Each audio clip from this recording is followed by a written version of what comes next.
بسم الله الرحمن الرحيم إن إبراهيم كان أمة قانتا لله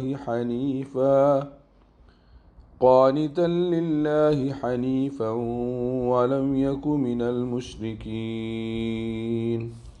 شاكرا لأنعمه اجتباه وهداه إلى صراط مستقيم.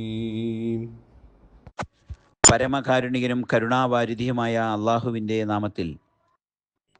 ഇബ്രാഹിം സ്വയം ഒരു സമുദായമായിരുന്നു.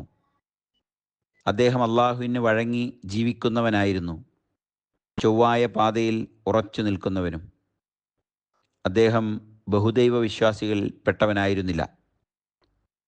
അദ്ദേഹം അള്ളാഹുവിൻ്റെ അനുഗ്രഹങ്ങൾക്ക് നന്ദി കാണിക്കുന്നവനായിരുന്നു. അള്ളാഹു അദ്ദേഹത്തെ തിരഞ്ഞെടുക്കുകയും ഏറ്റവും നേരായ വഴിയിൽ നയിക്കുകയും ചെയ്തു. സൂറത്തുൻ നഹൽ 120-121 ആയത്തുകൾ.